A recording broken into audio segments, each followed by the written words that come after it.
ಇನ್ನು ಶಾಲೆಗಳಿಗೆ ಬಾಂಬ್ ಬೆದರಿಕೆ ಸಂಬಂಧಪಟ್ಟ ಹಾಗೆ ಸಿಎಂ ಕೂಡ ಈ ಬಗ್ಗೆ ಮಾತನಾಡಿದ್ರು. ಹಾಗೆ ಗೃಹ ಸಚಿವರು ಕೂಡ ಈಗ ಪರಿಶೀಲನೆ ನಡೆಸೋ ಬಗ್ಗೆ ಹೇಳಿದ್ದಾರೆ.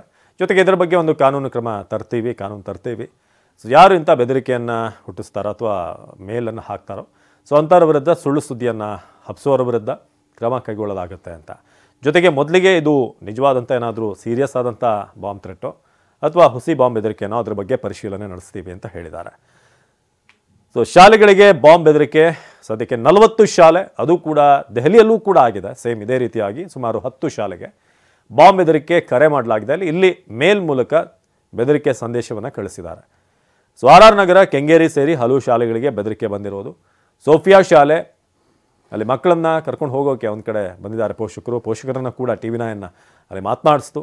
ಸೊ ಆ ಸಂದರ್ಭದಲ್ಲಿ ಅವರಲ್ಲೂ ಕೂಡ ಸ್ವಲ್ಪ ಗೊಂದಲ ಇದೆ. ಈ ಥರ ಒಂದು ಸುದ್ದಿ ಕೇಳಿದಾಗ ನಮಗೂ ಕೂಡ ಭಯ ಆಯಿತು.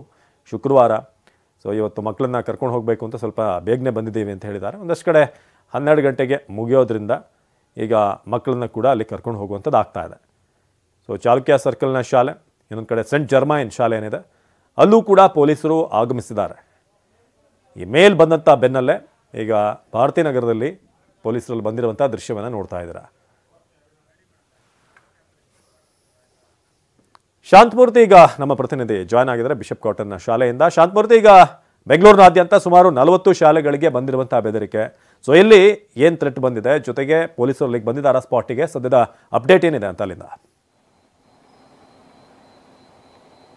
ಅವಿನಾಶ್, ಈಗಾಗಲೇ ಬೆಂಗಳೂರಿನ ಸುಮಾರು 40ಕ್ಕೂ ಹೆಚ್ಚು ಖಾಸಗಿ ಶಾಲೆಗಳಿಗೆ ಒಂದು ಬಾಂಬ್ ಬೆದರಿಕೆಯ ಸಂದೇಶ ಬಂದಿರುವಂಥದ್ದು. ಅದೇ ರೀತಿಯಲ್ಲಿ ಬಿಷಪ್ ಕಾಟನ್ ಸ್ಕೂಲ್ಗೂ ಕೂಡ ಇಮೇಲ್ ಮೂಲಕ ಸಂದೇಶ ಬಂದಿತ್ತು. ಈ ಹಿನ್ನೆಲೆಯಲ್ಲಿ ಬೆಳಗ್ಗೆ ಅಷ್ಟೇ ಪೊಲೀಸರು ಬಂದು ಆ ಒಂದು ಪರಿಶೀಲನೆ ನಡೆಸಿ ತೆರಳಿರುವಂಥದ್ದು ಸದ್ಯ ಗಮನಿಸ್ತಾ ಇದ್ದಾರೆ. ಈಗ ಏನು ಸಿಬ್ಬಂದಿ ಗೇಟನ್ನು ಕ್ಲೋಸ್ ಮಾಡಿದ್ದಾರೆ. ಜೊತೆಗೆ ಇದ್ದಂಥ ಮಕ್ಕಳಿಗೆ ಆಗಿ ಪೋಷಕರಿಗೆ ಯಾವುದೇ ರೀತಿಯ ಆತಂಕ ಪಡುವ ಅಗತ್ಯ ಇಲ್ಲ ಅಂತ ಹೇಳಿ ಕಳಿಸಿರುವಂಥದ್ದು. ಅಂದರೆ ಬೆಳಗ್ಗೆ ಏನೋ ಇಮೇಲ್ನಲ್ಲಿ ಒಂದು ಸಂದೇಶ ಕೂಡ ಬಂದಿತ್ತು, ಅಂದರೆ ಬಾಂಬನ್ನು ಇಡಲಾಗಿದೆ ಅನ್ನೋ ಒಂದು ಥ್ರೆಟ್ ಬಂದಿತ್ತು. ಆ ಹಿನ್ನೆಲೆಯಲ್ಲಿ ಪೊಲೀಸರು ಸ್ಥಳಕ್ಕೆ ಭೇಟಿ ನೀಡಿ ಪರಿಶೀಲನೆಯನ್ನು ನಡೆಸುವಂತ ಕೆಲಸವನ್ನ ಮಾಡಿದ್ರು. ಅದಾದ ಬಳಿಕ ಸದ್ಯ ಎಂದಿನಂತೆ ಶಾಲೆ ನಡೀತಾ ಇರುವಂತದ್ದು. ಯಾಕಂದ್ರೆ 40 ಶಾಲೆಗಳಿಗೆ ಇದೇ ರೀತಿಯಲ್ಲಿ ಒಂದು ಸಂದೇಶ ಬಂದಿತ್ತು. ಜೊತೆಗೆ ಬಾಂಬ್ ಅನ್ನು ಇಡಲಾಗಿದೆ ಅಂತ ಒಂದು ಅನಾಮಧೇಯ ಮೇಲ್ನಿಂದ ಸಂದೇಶವನ್ನು ರವಾನೆ ಮಾಡಿದ್ರು. ಆ ಹಿನ್ನೆಲೆಯಲ್ಲಿ ಪೊಲೀಸರು ಕೂಡ ಸ್ಥಳೀಯ ಪೊಲೀಸರು ಭೇಟಿ ನೀಡಿ ಪರಿಶೀಲನೆ ನಡೆಸಿದಾಗ ಯಾವುದೇ ರೀತಿಯ ಸ್ಫೋಟಕ ಆಗಲಿ ಅನುಮಾನಾಸ್ಪದ ವಸ್ತುಗಳಾಗಲಿ ಇಲ್ಲಿ ಪತ್ತೆ ಆಗಿಲ್ಲ. ಈ ಹಿನ್ನೆಲೆಯಲ್ಲಿ ಎಂದಿನಂತೆ ಶಾಲೆಯನ್ನು ನಡೆಸ್ತಾ ಇದ್ದಾರೆ. ಒಟ್ಟಿನಲ್ಲಿ ಈ ಒಂದು ಮೇಲ್ನಿಂದಾಗಿ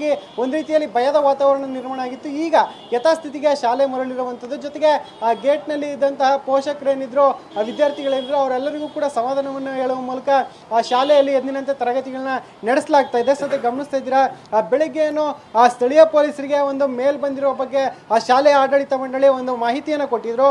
ಆ ಬೆನ್ನಲ್ಲೇ ಶಾಲೆಗೆ ಪೊಲೀಸ್ ಸಿಬ್ಬಂದಿ ಕೂಡ ಆಗಮಿಸಿ ತಪಾಸಣೆಯನ್ನು ಕೂಡ ನಡೆಸಿದ್ರು. ಅದಾದ ಬಳಿಕ ಯಾವುದೇ ರೀತಿಯ ವಸ್ತುಗಳಾಗ್ಲಿ ಅಥವಾ ಯಾವುದೇ ಒಂದು ಅನುಮಾನಾಸ್ಪದ ವಸ್ತುಗಳಾಗ್ಲಿ ಇಲ್ಲಿ ಪತ್ತೆ ಆಗಿಲ್ಲ. ಈ ಹಿನ್ನೆಲೆಯಲ್ಲಿ ಎಂದಿನಂತೆ ಶಾಲೆಯನ್ನ ನಡೆಸ್ತಾ ಇದ್ದಾರೆ. ಸದ್ಯ ಈ ಒಂದು ಸಂದೇಶ ಬಂದಿರೋದು ಒಂದು ರೀತಿಯಲ್ಲಿ ಬೆಂಗಳೂರಿನಾದ್ಯಂತ ಶಾಲೆಗಳಿಗೆ ಆತಂಕದ ಒಂದು ವಾತಾವರಣ ಸೃಷ್ಟಿ ಮಾಡಿದೆ ಅಂತಾನೆ ಹೇಳ್ಬೋದು. ಅವಿನಾಶ್, ಧನ್ಯವಾದ ಶಾಂತಮೂರ್ತಿ.